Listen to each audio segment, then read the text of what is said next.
Hi guys, welcome to my channel. Today we are going to discuss about Rimuru's Elegant Escape. This video contains spoilers, so with due let's get continue. Rimuru's Elegant Escape Play 20. Melis, who was Godama's secretary, was shocked. The scene of destruction was not something that the mind could easily comprehend. That was the degree that Diablo was outside of the norm in Melis's mind. She had been monitoring Diablo from the security room, just as Headmaster Godama had ordered. And after having measured the energy, it had been unmistakably 7,000. Lower than I expected. He should not have much trouble in that case. She thought as she made the report to Godama. The result of this was the horrible sight beyond the screen. Since Melis was examining the situation, she knew what was now happening to Godama. And yet, when put together with what she knew to be normal, it was nothing short of ludicrous. The destroyers that they were so proud of were ultra-powerful machines with energy up to 15,000. And there were 13 of them. It was overwhelming power. If anything, it seemed like too much to throw at the likes of Diablo. Melis had been sure of Godama's victory the moment that Diablo fell into the pit. And yet this Diablo, who only had 7,000 in energy, he had easily defeated the 13 destroyers. And there was even more shocking information that made her tremble with fear. As she had watched them through her monitors for a while, and been able to measure the combat data, she had come to the conclusion that Diablo's energy was constantly at the same level. But for the numbers to stay exactly the same throughout the whole time, that was just not normal. For instance, a single punch from a destroyer would have to have energy that is less than 15,000. They had found out through a mountain of combat data, that it was usually about 0.2%. This was obvious, as energy was the combination of all of the person's abilities. Mobility, reflexes, attack power, defense power, intelligence, mental strength, luck, uncertain element, all of these and more were combined to create this number that was energy. The actual energy that was used in an attack was very low. This had all been established even before they began their research. However, Diablo's numbers were at 7,000. It was impossible. How can this happen? It doesn't make any sense. I will not accept something so preposterous. There was always a fear that your reality as a researcher was in peril. However, the data right in front of her proved that the results of the tests were correct. She was watching a person who could freely control his energy at max level at all times. If someone had 10 times as much energy as him, they would still not be able to beat him. With this fact in front of her, Melis could not be blamed for feeling such fear. Melis was usually a calm researcher, but she was now at the height of confusion. However, the fighter within her remained calm, and was telling her to escape as quickly as possible. At this point, Melis had already abandoned Godama. If anything, she was already thinking how this sacrifice, called Godama, would distract Diablo and give her time to leave. And so without further delay, and without seeing the end of Godama's fate, she started to make her leave. That is why she didn't notice. She had been the one who was monitoring him, and yet, a demon with bright red pupils was looking up through the screen with an evil grin. Melis's fate had been decided the moment she made an enemy of Diablo. Melis was afraid of being followed, and so she was extra careful while fleeing. To Melis, Godama was not so much a respectable superior, but a pawn to be used. And so she had no regrets over betraying him. The only thing that was important to her now was that she protect herself and run to a place of safety. She had to share this newly acquired information with the others. And now that they knew where Magnus and the others were, it would be bad if she didn't contact them. Because of all these thoughts, Melis was full of anxiety. Still, she was able to calm herself and act carefully because she was a first-rate warrior. It was late in the night when she finally arrived at the secret hideout of the reformists. Stop reading at pirate sites that steals translations. Check novel updates. Com for legit fan translations. Melis was so worn out that she looked like a different person in just one day. The people that greeted her realized that something must have happened, and they ran to her with pale faces. Melis, what happened? What is going on? Melis stopped them with a raise of her hand before opening her mouth. Headmaster Godama has been caught by Diablo. He may even be dead now.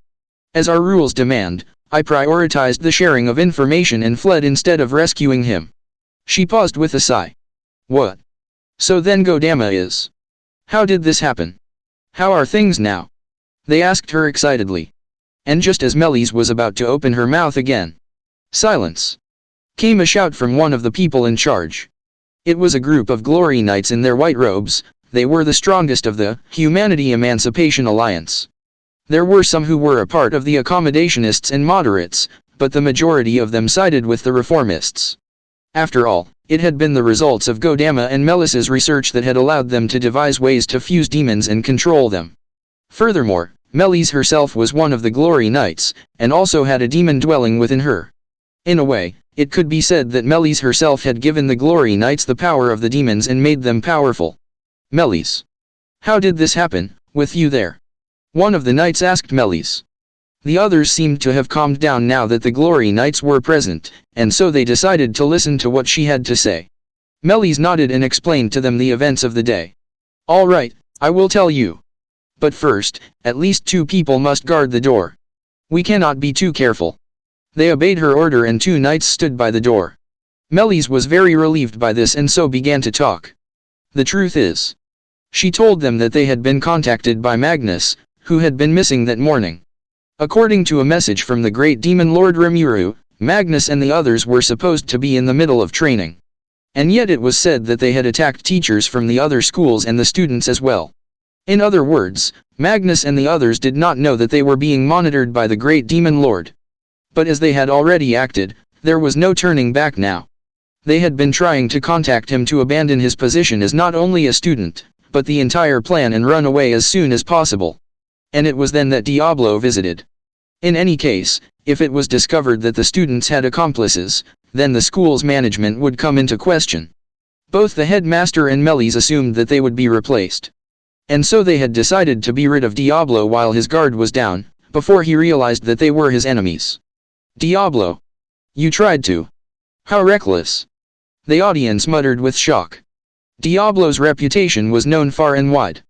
He represented a kind of terror that exceeded even the great demon lord Rimuru.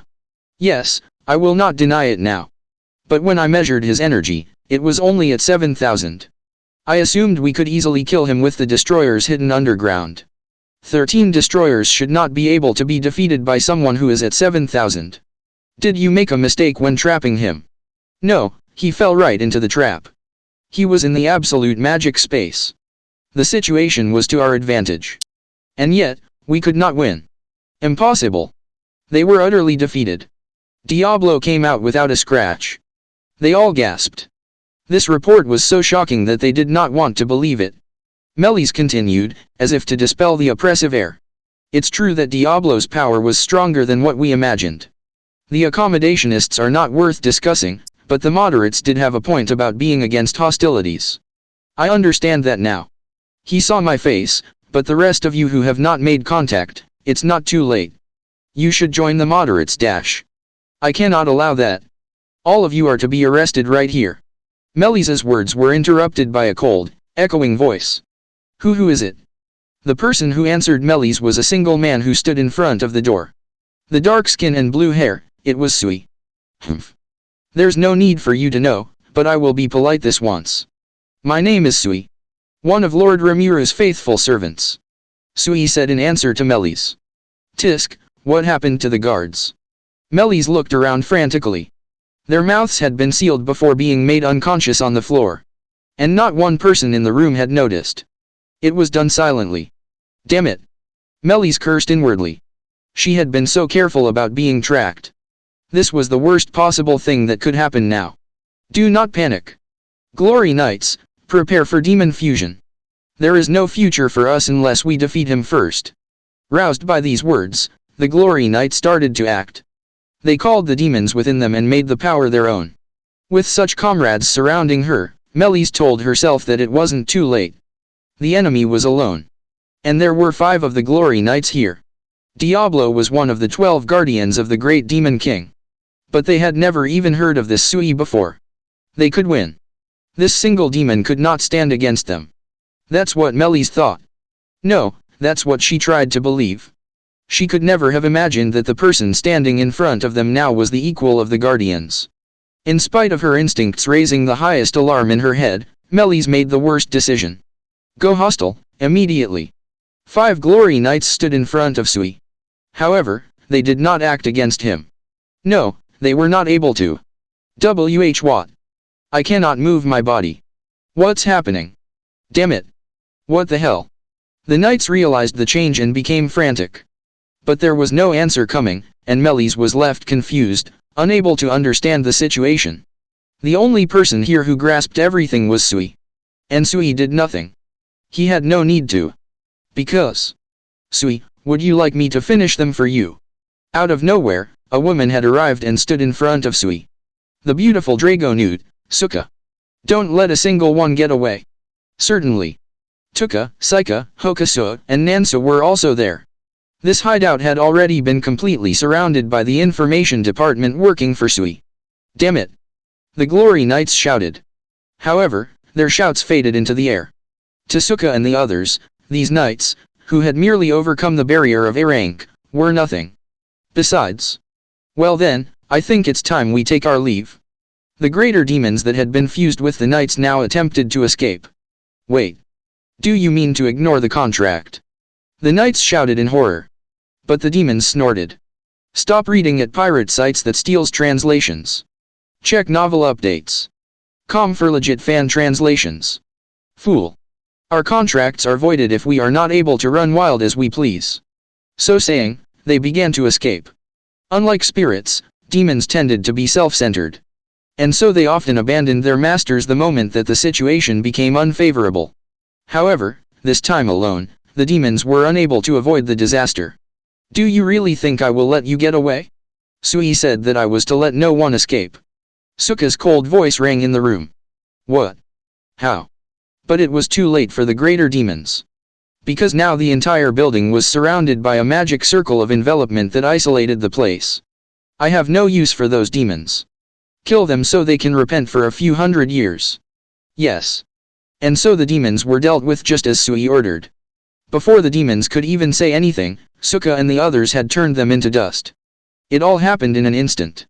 The members of the Humanity Emancipation Alliance were speechless. Some of them fell weakly to the floor while others moaned audibly. Seeing the greater demons disposed of like this had made them certain about their fate. Melis as well. It's over. Great Demon Lord Rimuru's subordinates are so. Magnus, I am so sorry. They were strong on a level that defied her understanding. Like Godama, Melis now realized that she had come in contact with something that should have been avoided at all cost. But it was much too late now. And there was no way for them to get out of this. That was enough to break her spirit. And like that, the majority of the reformist members fell at the hand of Sui. Ha ha ha. So it is done, Sui. Yes. Thanks to you scaring them out of the nest, I was able to find them all gathered together. That is wonderful. I too was able to capture one of the leaders. And don't worry, I treated him very carefully and without killing him. Humph. I'll be the judge of that. Sui brushed this comment aside. In fact, he thought it would not have been a problem to kill one or two of them. No mercy for our enemies. It was an unspoken rule, and Rimuru was not likely to be angry about it. The only reason he hadn't related this to Diablo was because it was too much trouble. Besides, there would be no stopping Diablo once he went out of control. And so it was best to avoid the possibility altogether. Especially since he would likely be given the role of having to stop him. And Sui did not care to be bothered with that. Even now he is being eaten by demon bugs. Can you hear his gleeful screams? Diablo said as he threw the tree-like thing off of his shoulder. It was a ravaged Godama. His entire body was being eaten by bugs and he was barely breathing. Of course, Godama's fate was more than that. The places that were being eaten were slowly turning into tree bark. He helped me. It hurts. My whole body hurts. In this pitiful state, he pleaded for mercy. However, Diablo did not respond to his pleas. Hey, while he is alive, there will be little point if he loses his mind, you know. Sui said. Diablo nodded as if he understood this perfectly. He. Don't worry. These Majuju do not eat the brain. And they excrete two kinds of liquids when eating flesh. One has the effect of turning the host into a tree. The other is a pleasure substance. This means that while they can feel pain, it is not so bad that they would lose their minds. Besides, he had something that was perfect. So saying, Diablo pointed to the staff that was practically a part of Godama now. It was the unique magic rod that Godama had carried for many years, the Staff of Heart Protection. Due to Godama's excellent equipment, his heart was protected, preventing him from going mad. I see. Well, he did insult Lord Rimuru. So it is his own fault. Diablo nodded with satisfaction at Sui's words. And then in a rare display of affection, Diablo slapped Sui on the shoulder and said, "Very good, Sui. I am so glad that you have an understanding of my hobbies." "No. I'm not saying your hobbies are acceptable." Sui had a bitter expression, a strong contrast to the one of pleasure that was on Diablo's face. However, Diablo did not mind. He laughed happily at the prospect of having someone who was of kindred spirit. And with that, they left the rest to Suka and the others, and headed for their final destination. Maldoland Island. The place where their beloved Rimuru was. Thank you for watching. Please do like, share and subscribe.